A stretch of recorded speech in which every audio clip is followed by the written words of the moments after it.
Boa noite a todos e todas, meus amigos, minhas amigas, a quem a gente não teve a oportunidade de falar um oizinho aí, a hora que chegou. Sejam todos bem-vindos e bem-vindas para o nosso estudo da Gênese.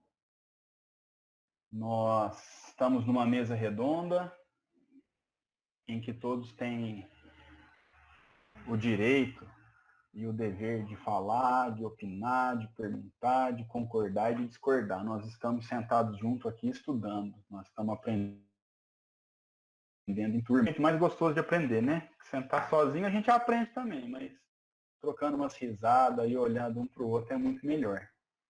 Então vamos dar sequência ao nosso estudo. Vou compartilhar a minha tela com vocês e assim que vocês quiserem, por favor, me interrompam. Eu gosto de ser interrompido. Então, nós estamos estudando o capítulo 3 da Gênese e nós terminamos na semana passada de falar sobre, a gente estava falando sobre o instinto, né? As paixões. Foi um estudo muito gostoso, muito produtivo. E uma demonstração de humildade muito grande de Kardec, falando que até o ponto em que ele construiu a obra, ele não tinha conseguido, né? A ciência também não tinha conseguido uma teoria final do que seria o instinto e qual a sua abrangência e qual o seu limite diante da inteligência humana, né? Então, nosso objeto de estudo aí, a obra de Kardec, deixou claro que até aquele ponto havia algumas teorias, mas que nenhuma delas ainda tinha suprido todas as indagações, né? E agora a gente vai entrar num tema muito interessante que eu já vi me perguntando há muitos e muitos anos, mesmo antes de conhecer o Espiritismo, eu já me perguntava, né?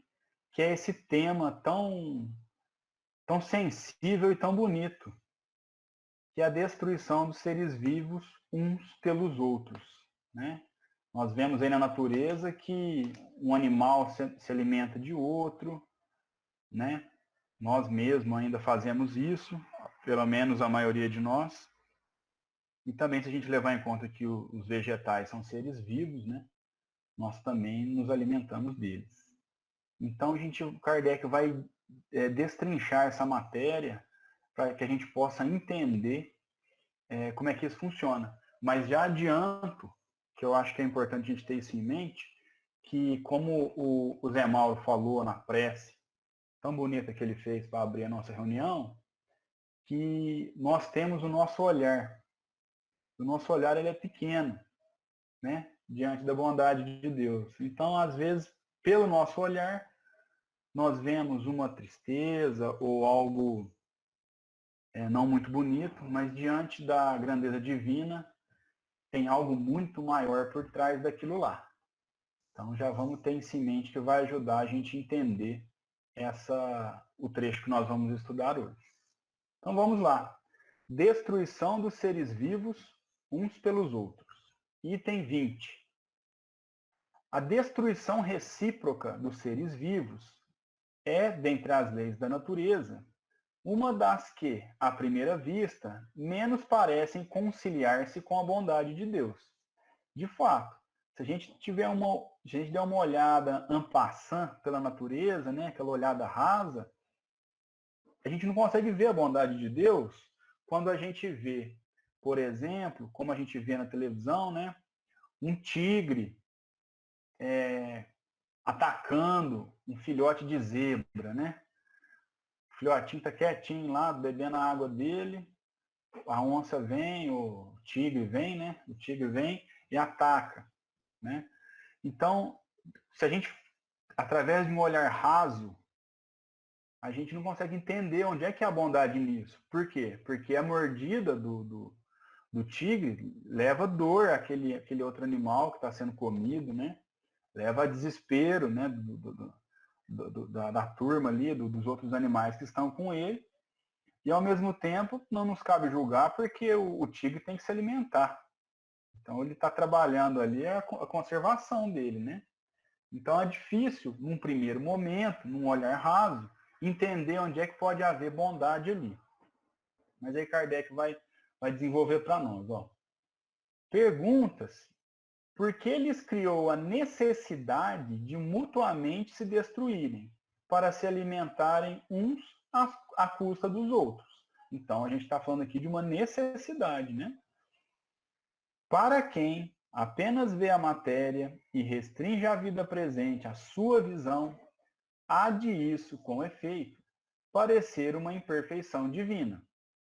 Então, se a gente olhar apenas pelo lado material, né, se a gente olhar só a matéria, se a gente olhar só ali o tigre, o corpo do tigre, né, o envoltório que tem ali no tigre, também o envoltório que tem na zebra, no meu exemplo, ou também no envoltório nosso, do ser humano, e no envoltório dos outros animais, que são nossas presas, a gente pode, né, tentar levantar alguma imperfeição divina nessa obra.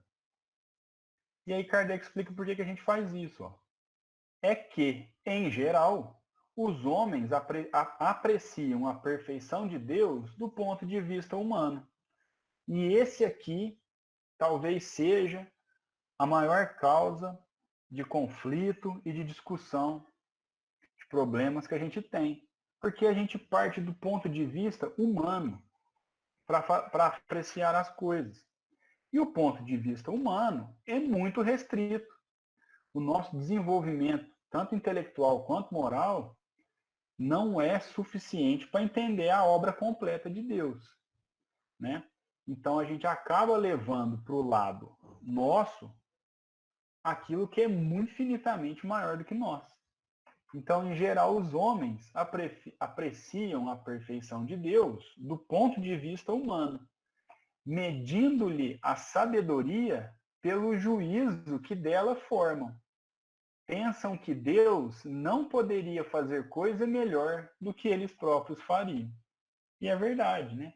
O ser humano, ele olha a partir da visão dele, com os conceitos dele, com a mesquinhez dele, né? com a limitação dele, e ainda quer palpitar, né? Na obra divina. Mas Deus podia ter feito assim, podia ter feito assado. Né? Eu mesmo já ouvi de um amigo que a reencarnação tinha que ser de outra forma.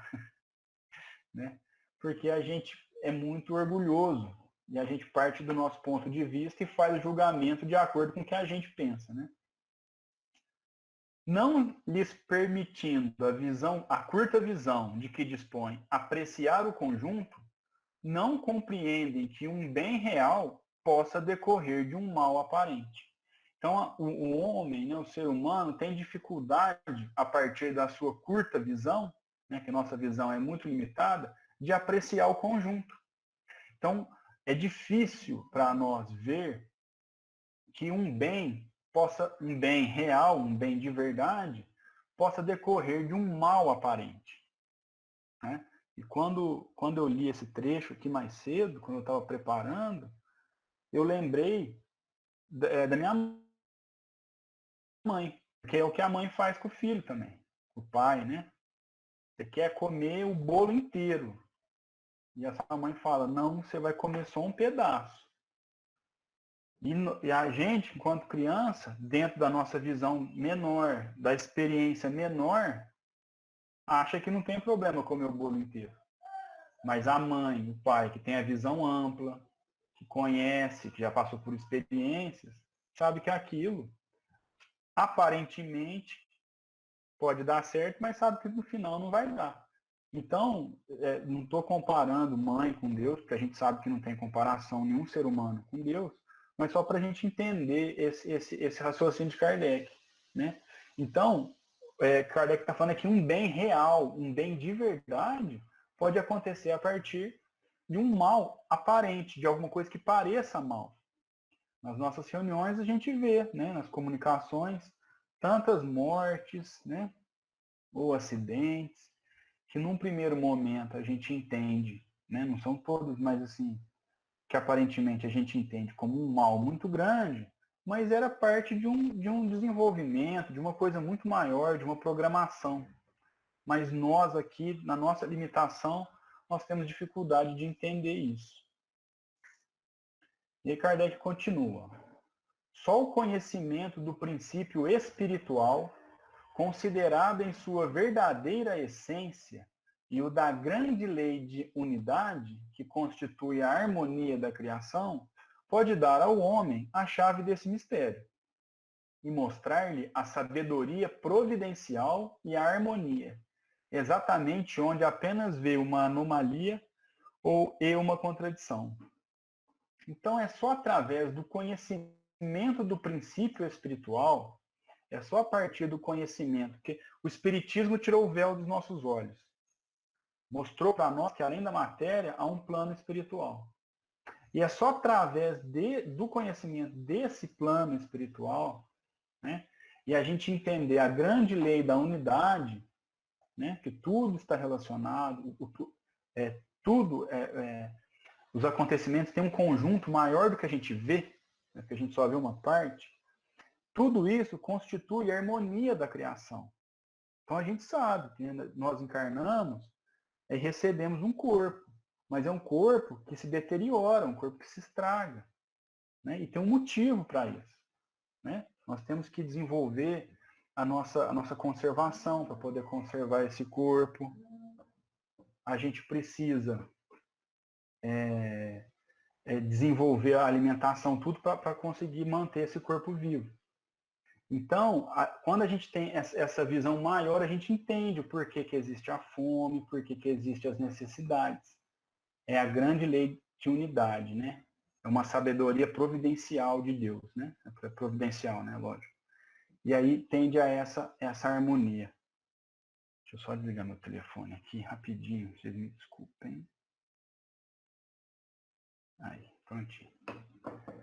Então, Kardec termina assim, é só aí que a gente consegue entender o que a gente antes via como uma anomalia ou uma contradição. A gente pode entender que seria uma contradição um animal se alimentar do outro.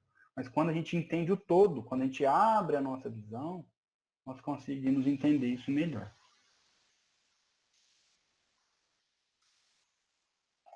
Item 21. A verdadeira vida, tanto do animal como do homem, não está no invólucro corporal, do mesmo que não está no vestuário. Está no princípio inteligente que pré-existe e sobrevive ao corpo. Então, onde é que é a verdadeira vida? A verdadeira vida é o espírito, né? Então, a vida não está nessa carne nossa aqui, nesse invólucro que a gente tem agora. O princípio inteligente sobrevive ao corpo. Então, nós comentávamos um pouquinho antes da reunião, nós estamos vendo muitos, talvez não, nós nunca vimos, né, com esses olhos, nessa encarnação, tanto desencarne como nós estamos vendo nessa época, né? Mas a gente sabe, é triste, é muito triste, mas a gente sabe que o espírito continua. O que está morrendo é o corpo, né? Então a alma sobrevive ao corpo.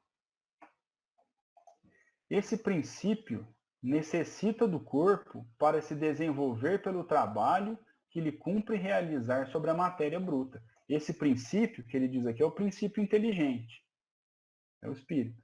Ele necessita do corpo para desenvolver o seu trabalho sobre a matéria bruta.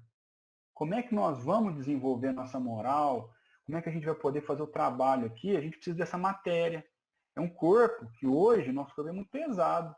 Nós temos que dormir grande parte do nosso dia, nós temos que nos alimentar de tempos em tempos, temos várias necessidades fisiológicas, né, que também nos impedem de algumas coisas. É um corpo pesado, que adoece, né, que sofre algumas intempéries, mas esse princípio, o espírito, necessita desse corpo para poder realizar a obra, para poder estar em contato com a matéria bruta, que é o planeta Terra. Alguém quer fazer um comentário? Parece que alguém abriu o microfone. Pode falar. Caio, Fica é à vontade, Vicélia. interessante aqui que ele coloca tanto a vida animal quanto a do homem, possuindo um princípio inteligente, né? Uhum. E como você falou, quando a gente pensa que um animal ataca outro para comer e morre, ele simplesmente deixa esse invólucro e assume outro. E dessa forma, ele evolui. Então, isso acaba sendo uma bênção, né? Isso, Essa é a visão ampla, exatamente. e sem pensar que o animal, diferente de nós, seres racionais, ele não ataca sem motivo. Ele só ataca para se alimentar ou se ele se sente ameaçado. Então a gente percebe, né, o caminhar natural do espírito vital nos animais muito equilibradamente, não é? É E é verdade. mais rápido. Já pensou se o leão vivesse 200 anos? Né? Ele vem, outro mata, ele renasce. O processo, de alguma forma, é acelerado. Isso é bonito, não é, Caio? É muito bonito e o que você está falando, Célia, é exatamente o que a gente estudou semana passada. Porque o animal, ele age pelo instinto, e o instinto não erra. Você se lembra que a gente falou que o instinto não erra? Então, é o que a Lucélia diz. A cobra, qualquer bicho, ataca ou para se defender ou para se alimentar. Não tem erro ali. O problema é que nós, problema não, né? É que nós, através da inteligência, aí a gente tem um livre-arbítrio. Aí a gente erra. Mas faz parte do nosso desenvolvimento. Mas é isso mesmo. Ó, e Kardec continua assim, ó. O corpo se consome nesse trabalho, mas o espírito não se gasta. Ao contrário, sai dele cada vez mais forte, mais lúcido e mais apto. Então, durante a nossa vida, o nosso corpo consome, nós envelhecemos, né? vai travando a coluna, e vai, né, tendo os problemas que a gente se desgasta durante a vida, nosso corpo se desgasta. Mas o espírito não. É o contrário. O corpo vai se cansando e o espírito vai evoluindo, né? O espírito vai tendo mais experiências e vai se tornando mais forte, lúcido e mais apto. Que importa, pois, que o espírito mude mais ou menos frequentemente de envoltório? Né? Olha que pergunta legal. Que diferença, o que importa para o espírito mudar de corpo, né? Mudar dessa pele? Se a gente abrir a visão e ver quantas encarnações nós já tivemos e quantas encarnações vamos ter, o que é uma vida? É um cisco, é um nada, né? Não deixa por isso de ser espírito. É precisamente como se um homem mudasse 100 vezes no ano as suas vestes. Não deixaria por isso de ser homem. Né? Então a gente troca de roupa, a gente não perde nossa essência. Assim como a gente morre, reencarna, a nossa essência nós não perdemos, a gente troca de corpo. E cada corpo vai nos trazer uma experiência nova de aprender. Ora homens, ora mulheres, ora brancos, negros, cada hora nascendo num país, né? Uma classe social, né? Por meio do incessante espetáculo da destruição, vou até grifar, por meio do incessante espetáculo da destruição, ensina Deus aos homens o pouco caso que devem fazer do envoltório material e lhes suscita a ideia da vida espiritual, fazendo que a desejem como uma compensação. Então, realmente, a gente vê constantemente a destruição, né? Destruição no sentido da essência do que está sendo destruído, né? Da essência não, do todo. Porque na natureza as coisas se transformam, né? Então a gente come alguma coisa, come uma maçã, essa maçã se transforma em energia, alimento, o excesso dela sai na nossa urina e nas fezes e alimenta novamente o planeta, né? Através da adubação e tal, né? Então, a gente vê destruição incessantemente. E aí a gente aprende uma coisa. Quando Kardec fala o pouco caso que devem fazer do envoltório material, ele quer dizer, um pouco caso, é para a gente não se prender à matéria. Não achar que a matéria é tudo, né? Para não sermos materialistas. Ah, se eu morrer, acabou tudo. Não. Se você morrer, você perdeu um das tantas. Perdeu não, né? Você terminou uma de tantas encarnações que você vai ter. O nosso envoltório material, ele é a nossa casa, o nosso corpo. Por isso que nós temos a responsabilidade muito grande de conservá-lo para que a gente possa trabalhar. Né? Quando Kardec fala do pouco caso, é nesse sentido, para não nos tornarmos materialistas, né, e achar que quando a gente morrer, acabou. Né? Aí ele suscita a ideia da vida espiritual, fazendo com que a desejem como uma compensação. A gente quer a vida espiritual, né, em decorrência daquilo que a gente viveu na matéria. Né? Objetar-se-á: não podia Deus chegar ao mesmo resultado por outros meios, sem constranger os seres vivos a se destruírem? Né? A pergunta provocante de Kardec. É o que ele falou lá no começo. É aquela pergunta da gente a partir do nosso ponto de vista. Né? Imagina, a criatura querer palpitar na criação. Né? Ah, mas não seria melhor? Né? Kardec só faz a pergunta para fomentar o debate. Né? Então não podia Deus chegar ao mesmo resultado por outros meios, sem constranger os seres vivos a se destruírem? Né? E aí vem a grande resposta. Desde que na sua obra tudo é sabedoria, devemos supor que esta não existirá mais num ponto do que nos outros. Se não o compreendemos assim, devemos atribuí-lo à nossa falta de adiantamento. Olha que sensacional. Então, nós já estudamos aqui os atributos divinos. Sabedoria suprema, bondade suprema. E Kardec nos ensinou que é a partir daí, a partir dos atributos divinos, nós vamos tirar as outras conclusões sobre Deus e sobre a criação de Deus. Então a gente tem que partir de que da bondade suprema e da sabedoria suprema. Então, o que a gente vai entender? Que se nós não estamos conseguindo compreender, isso é por falta de adiantamento nosso e não divino. Se a gente supor que alguma coisa na criação está fora dos atributos divinos, fora da sabedoria, fora da bondade, nós temos que entender que isso parte da nossa falta de conhecimento. Né? Isso é muito legal. Contudo, podemos tentar a pesquisa da razão do que nos pareça defeituoso, tomando por bússola este princípio: Deus há de ser justo, infinitamente justo e sábio. Então, aquilo que a gente não entende, né, ou que a gente acha que é defeituoso, a gente tem que pesquisar mesmo. Kardec sempre convida a pesquisa. Né? Só que a gente tem que ter um norte, né? Tem que ter uma bússola, que é o princípio de que Deus há de ser infinitamente justo e infinitamente sábio, que está dentro dos atributos divinos que a gente estudou no começo do capítulo. Né? Procuremos, portanto, em tudo a justiça e a sabedoria, e curvemo-nos diante do que ultrapasse o nosso entendimento.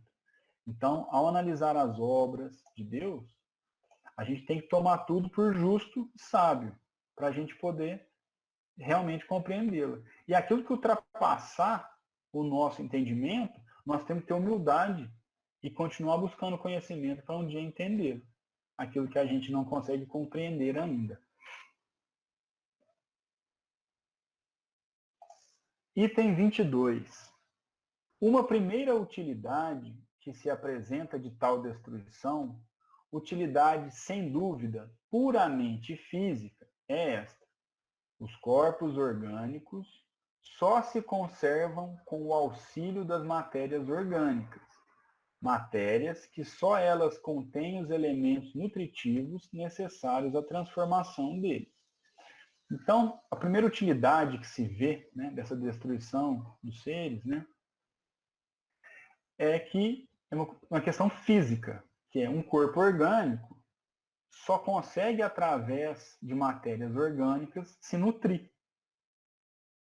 Então, uma planta, ela só vai se nutrir através de matérias orgânicas, né? A adubação, a água, os raios do sol e tal. E os animais, e nós, também da alimentação. Se a gente pensar, o espírito mais elevado que esteve na Terra, que foi Jesus, ele veio e ele nasceu num corpo orgânico, um corpo de carne. E o que ele precisou fazer?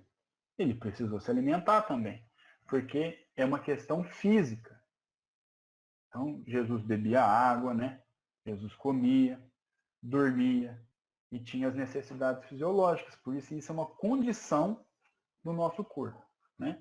Então, a primeira utilidade que a gente vê nessa destruição que nós estamos estudando, de um ser pelo outro, é a nutrição, né? Como instrumentos de ação para o princípio inteligente, precisando os corpos ser constantemente renovados, a providência faz que sirvam ao seu mútuo entretenimento. Olha que interessante esse trecho aqui.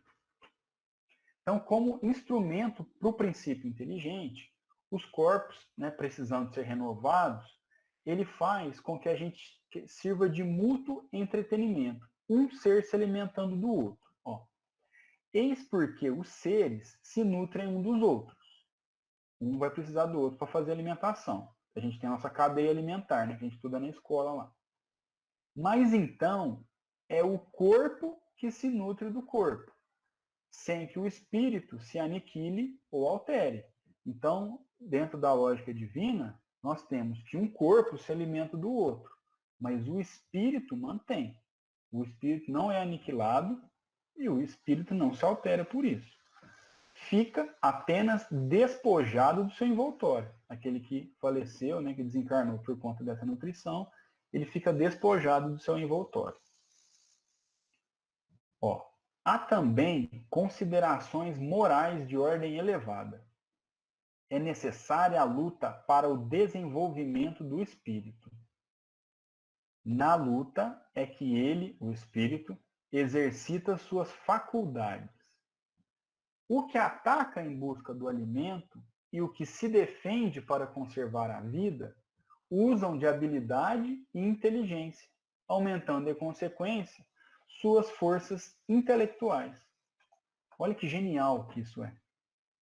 Por quê? Nessa necessidade da nutrição, né, o que ataca, ele tem que pensar. Ele tem que desenvolver as suas habilidades e o seu intelecto para conseguir acertar a presa. E quem é presa, que vai ser atacado, também tem que desenvolver a sua habilidade e a sua inteligência.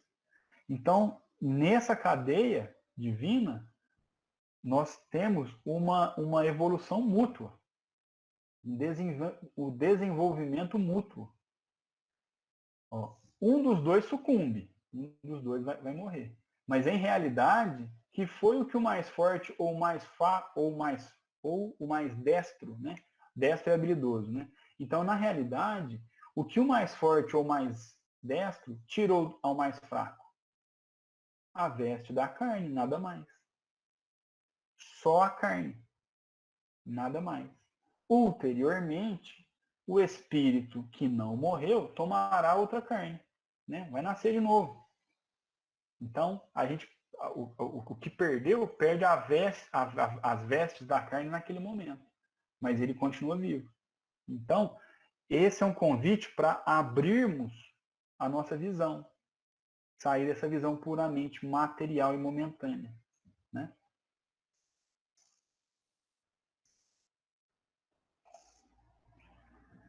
Item 24.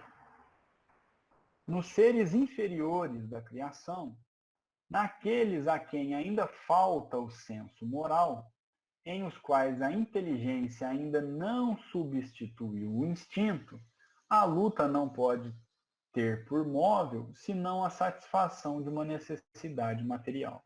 Então, aqui, Kardec está falando o seguinte: nos seres inferiores da criação, né, aqueles seres que não têm senso moral, e aqui eu acho que a gente pode pensar nos animais e no homem nas suas primeiras fases, né, a qual a inteligência não substitui o instinto, então, aqui um ser agindo puramente pelo instinto, a luta não pode ter por móvel senão a satisfação de uma necessidade material, que foi o que a Lucélia falou aqui.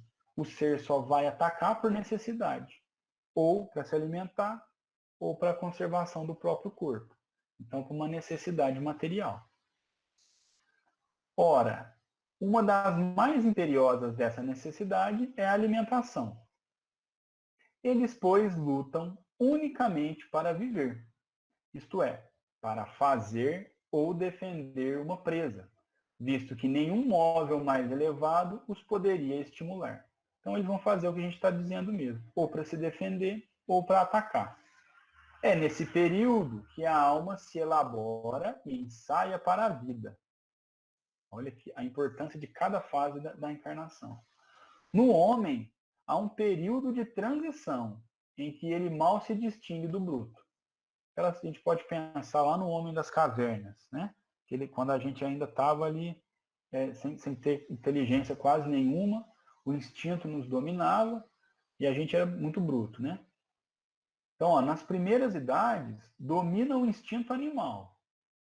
E a luta ainda tem por móvel a satisfação das necessidades materiais. Agora, mais tarde, contrabalançam-se o instinto animal e o sentimento moral. Então, mais tarde, quando o ser humano evolui, a inteligência aflora, começa a ter uma balança aí. Contrabalança o instinto animal e o sentimento moral. Luta, então, o homem não mais para se alimentar, mas para satisfazer a sua ambição, ao seu orgulho, à necessidade que experimenta de dominar. Isso aqui é bonito demais. E é isso aqui que a gente está fazendo. Porque a necessidade, a gente já consegue dominar a nossa alimentação, muito bem. Só que o homem, por vezes, ainda luta por ambição, por orgulho, necessidade e a necessidade de dominar. É por isso que a gente vê, às vezes, e isso aqui infelizmente é muito comum, uma pessoa batendo num cachorro de rua. Que necessidade que essa pessoa tem de agredir o cachorro? Nenhuma. Porque ela não está matando o cachorro para se alimentar. Mas parece que, como a pessoa ainda tem a moral pequena, o raciocínio pouco desenvolvido, ela tem uma necessidade de falar, eu te domino. Então é por isso que a gente vê muitos maus tratos ainda. Não só animais, a crianças também. Muitos maridos, né, querendo exercer o poder sobre a mulher, de você estar sob meus domínios, agride verbalmente, moralmente, fisicamente. Aqui, o homem, né, o ser humano, ele passa a agredir por erro. E aqui faz um link direto com o estudo da semana passada. A gente não está agindo por instinto mais, agora é livre-arbítrio. E no livre-arbítrio há responsabilidade, diferente do instinto. Olha aqui que bonito que é entender isso. Né? Ô, Caio, Fique à vontade. que enquanto está no reino animal, que o animal, por exemplo, mata a presa para se alimentar, mas ele, estando se alimentado, ele larga, ele se afasta. Pode até outro que não consegue matar vir e saborear também. E o homem já não faz isso.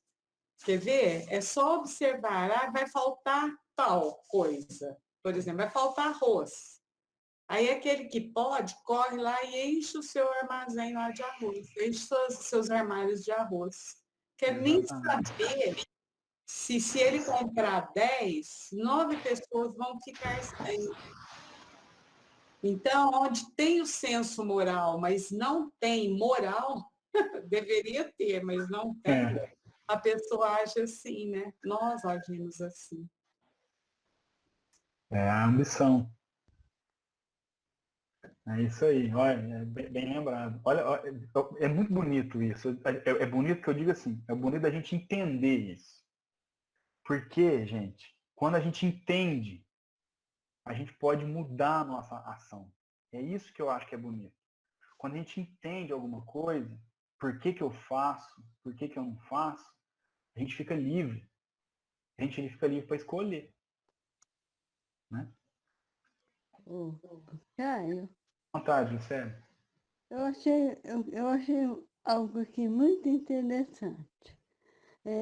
Kardec fala que o princípio inteligente está nos animais e nos homens, né? Só que aqui ele fala que a centelha de vida é quando o homem evolui e recebe novas faculdades, entre elas o livre-arbítrio e o senso moral. Então, quer dizer que a centelha divina que temos dentro de nós é o livre-arbítrio e o senso moral que nós conseguimos adquirir e recebemos como presente de Deus quando a gente evoluiu a ponto de poder exercer esse livre-arbítrio. Interessante, né? Porque às vezes a gente fala, princípio inteligente. A gente pensa, centelha, não é centelha divina. A centelha divina está ligada ao nosso senso moral que vem das nossas escolhas. Não é interessante, né? E É, partindo daí, aí entra a questão. Na medida que a gente evolui, cada ser humano vai adequando o seu corpo físico de forma a não precisar ingerir proteína animal. Vai chegar um momento da nossa evolução que isso não vai acontecer, porque nós vamos ter tecnologia suficiente para substituir a proteína, não é? Só que ainda não chegou esse momento, porque algumas pessoas sobrevivem sem a carne, outras o corpo não consegue, não é? Então, é um equilíbrio a ser respeitado, porque a gente já não precisa, na realidade, matar o animal para se alimentar. Nós temos inteligência suficiente para achar recursos alternativos, certo? Mas algumas pessoas não têm o corpo material, né, adequado para fazer isso. Então, cada um vai fazer a escolha que o seu corpo atual permite, não é? É isso mesmo, não é? eu penso que sim, né? Vai chegar num ponto, se não me engano, tem uma parte, eu não me lembro aonde, Kardec fala isso. Vai chegar um ponto que nós vamos ter uma convivência fraterna, respeitosa com todos os animais, né? Porque até por essa questão de necessidade, nós estamos, acho que, numa transição aí, né? Nós já melhoramos muito, né? Hoje nós temos leis que protegem os animais, algumas práticas são proibidas, né? Mas a gente ainda, né, deixa o animal preso, engorda, tem algumas carnes, algumas formas de alimentação aí que causam muito sofrimento para os animais, né? Teve até uma que está proibida no Brasil, tem uns 3 anos ou 4 anos, eu não sei o nome do prato, mas é que dava muita ração pro ganso para que o fígado dele ficasse inchado, para poder comer esse fígado inchado. Até colocava um funil na goela dele e ia enfiando comida. Então, assim, eu esqueci, não sei o nome desse prato, mas hoje está proibido. Então, a gente vai caminhando aí para essa convivência harmoniosa, né? E também, igual você falou, através da ciência, né, da nutrição, da agricultura, a gente conseguir desenvolver e se organizar melhor para não precisar maltratar os animais, né? Uhum. É interessante, né? Como o homem, ele era ainda muito moralmente pouco desenvolvido em relação aos animais. Por exemplo, 200 anos depois de Cristo, depois do imperador Marco Aurélio, que veio o filho dele, Cômodo, ainda lá nos gladiadores, eles não só se matavam mutuamente, mas matavam os animais gratuitamente, colocavam animais diferentes na arena para eles se matarem. Matavam com as mãos animais, uma atrocidade que a gente olha assim e fica, nem faz tanto tempo assim, né? Mas o homem hoje já evoluiu, a gente já percebe que não há tanta crueldade assim, né? Já há até leis protegendo, né, os animais. Então, A proibição de estamos rinha de galo, né, Lucélia? Que tinha até, acho que horror. década de 80, 70 ainda era permitido, né? Então, e Né? ainda tem, né, Ainda que tem, mas pelo menos ultimamente mas aí já é é, proibido, né? Já é um passo, né? proibido. Já é um passo adiante, né? E é exatamente o que o Kardec vai falar aqui para frente, ó. Porque a gente está falando que é necessário destruir, né? Ainda naquelas primeiras idades, né? E aí, olha aqui, ele vai falar: todavia, à medida que o senso moral prepondera, desenvolve-se a sensibilidade, diminui a necessidade de destruir, acaba mesmo por desaparecer, por tornar-se odiosa. O homem ganha horror ao sangue. É exatamente isso que você está falando, sério.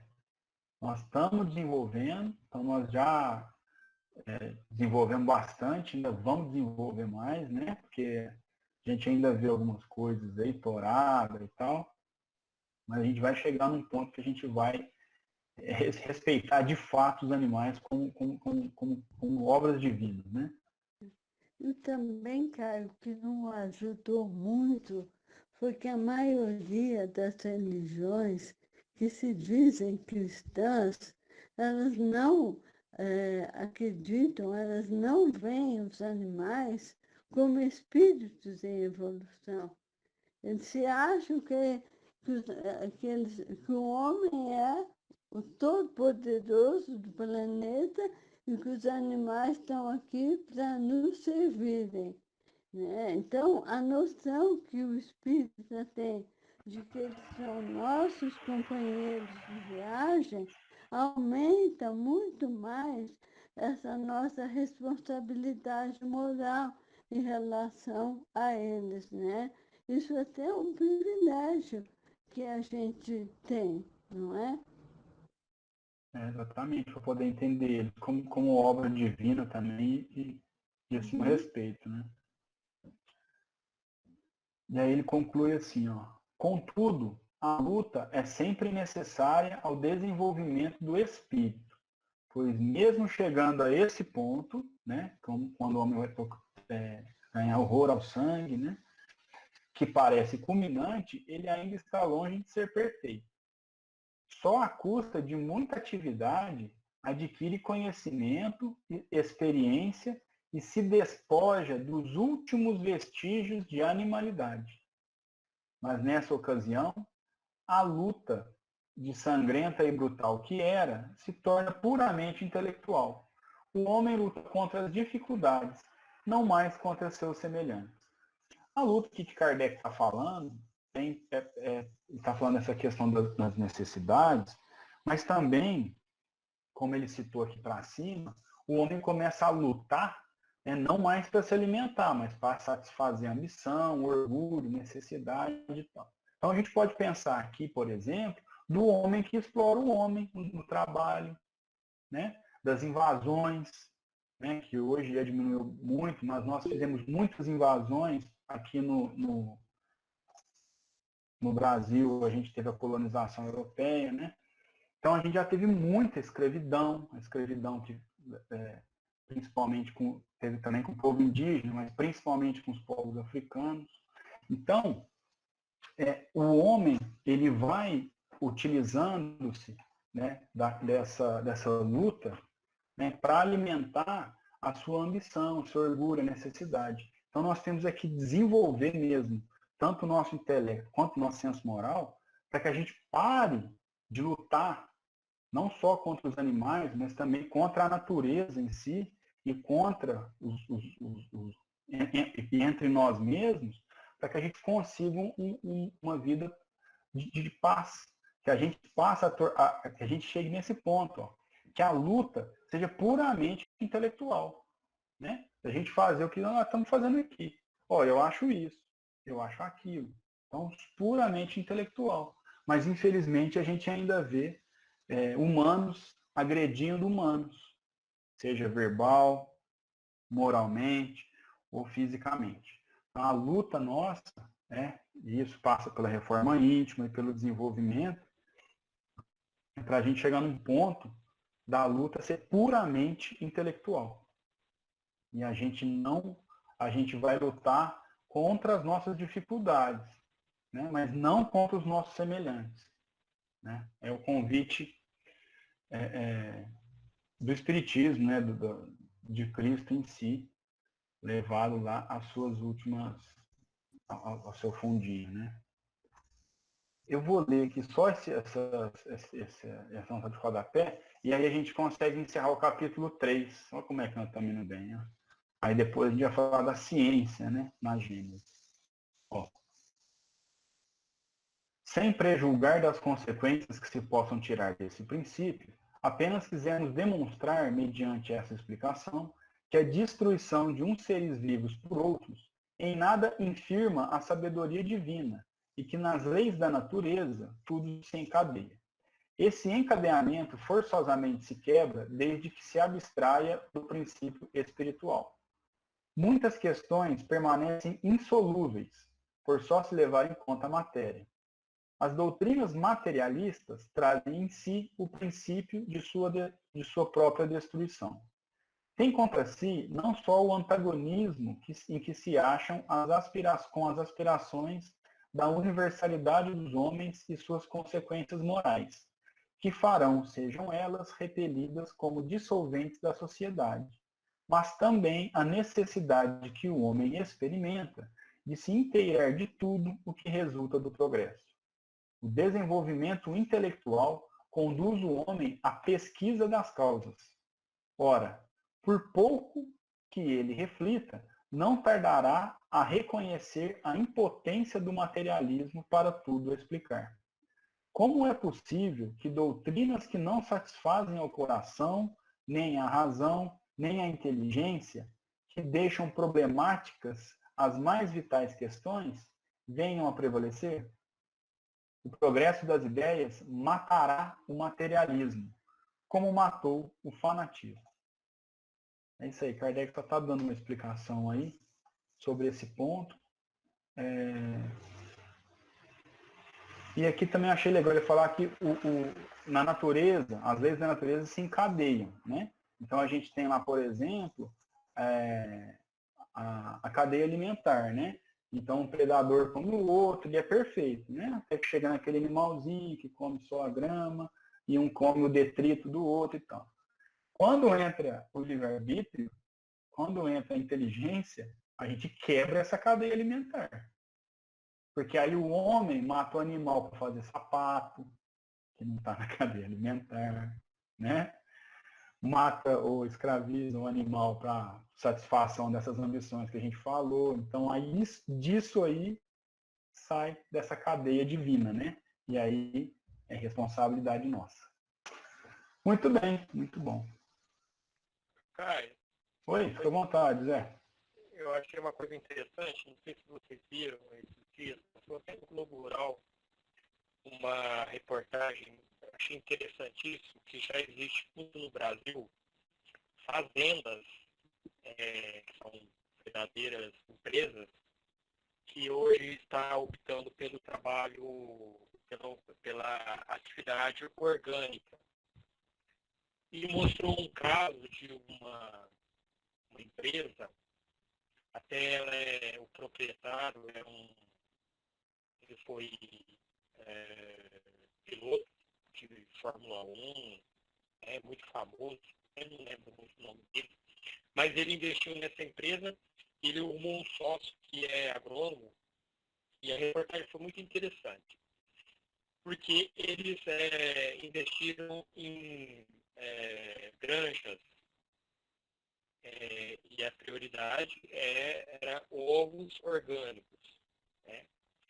Mas eles, para sustentarem os animais, né, as galinhas, né, que eles produziam, os insumos estavam ficando caros, né? Aí que eles começaram aí foi a coisa da inteligência, né, da questão da pesquisa, que é muito interessante. O homem tem essa capacidade, eu acho que é legal. Eles começaram eles mesmos a produzir os próprios insumos orgânicos para sustentar. Então, eles começaram de início a plantar milho e soja. Eu achei muito interessante porque todo o processo de produção da agricultura, né, foi tudo muito pensado em cima da questão orgânica. Quer dizer, sem nenhum insumo, vamos dizer, que prejudique o meio ambiente, né? E aí, daí desencadeou para eles um potencial muito grande deles avançarem em todos os modos de produção dentro da fazenda. E eles mostraram, e foi constatado, que até a produção orgânica de milho, ela por exemplo, mediu por hectare. Um hectare, se você for plantar milho, você dá 100 sacas num hectare, né? Com a produção, você dá pesticida, adubo, que prejudica a terra, você dá 100 sacas. No modo deles, que mas eles tiveram investimento, dava 120 sacos. Para eles foram mais proveitosos e eles alcançaram o objetivo que era sustentar as galinhas. Mas eles também têm isso aí como uma questão mercado. Eles querem ganhar dinheiro. Mas todo esse tempo que eles investiram, eles ainda não tiveram retorno como eles querem, 100% e tal. Né? Os que eles estão tendo agora, um retorno de 40%. Mas eu acho interessante, porque aí, como eu falei que eles começaram na reportagem do Sul, começou a desencadear. Aí eles começaram a fazer pastagem para gado. O gado que eles vão colocar lá vai ter toda uma alimentação orgânica. E é lógico, eles vão querer pôr o gado para o gado de corte, eles vão querer abater o gado também. Mas não é dessa maneira tão sofrida, né? Como é hoje, né?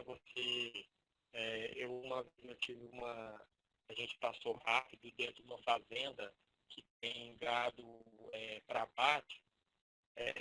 Assim, é muito bonito, mas ao mesmo tempo é muito cruel, porque fica lá mil cabeças de gado num pasto muito pequeno. E a intenção deles é engordar aquele boi para abate, né? E lá não, lá tem uma diferença, né? Porque a carne é mais nobre, né? E eles vão ter um retorno maior. O que eu quero dizer é que é interessante. Até a galinha, né? Que eles, a galinha são tempos de uso, né? Que ela vai produzir os ovos. E depois ela é abatida, porque tem que se renovar. Mas eu achei interessante. Porque eu achei interessante o que ele falou, olha, se a gente observar muito bem a natureza é a nossa maior parceira. Ela nos favorece de maneira que a gente não a compreende. Ele falou, olha, até a nossa pesquisa aqui gira em torno de como a gente fazer com que a Terra seja a Terra mais tipo natural possível. E ela tem capacidade de dar isso. Né? Então eu achei interessante, porque isso é um caminho que nós podemos tomar, né? E ele falou até de uma maneira interessante, um agrônomo que acompanhava a reportagem, falou, olha, até os animais aqui se sentem mais expostos e a gente vê o retorno nisso, né?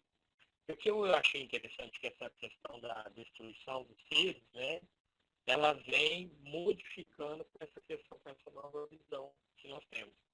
Exige pesquisa, sim, que até aqui fala, né? A pesquisa, a nossa capacidade intelectual de nós modificarmos o meio em que vivemos. E a gente olhar mais para o lado da nossa natureza, como uma questão de que nós prejudicamos a natureza hoje cada vez mais por ambição, né? Porque o mercado, nós temos que alimentar o mundo, então essa ambição desenfreada. Mas é muito interessante isso, né? Essa nova visão que a gente vê com o retorno que a própria natureza nos favorece. E os animais, é lógico, né? Porque ainda, colocando aí, amanhã ninguém vai parar de comer carne. Ainda não vamos comer carne muito ainda, né? Mas eu acho que o processo, né, essa nova visão que a gente possa se olhar principalmente para a questão de nossa satisfação nutricional, ela tem mudado muito, né? Eu achei interessante isso. É isso mesmo, a gente está mudando e vamos progredindo, né? Demora, né? A partir da nossa visão pequena, que demora. Mas nós estamos progredindo sim, né? Utilizando menos veneno, né? Através dos orgânicos, aí deixando de matar insetos, abelhas e tudo mais, né?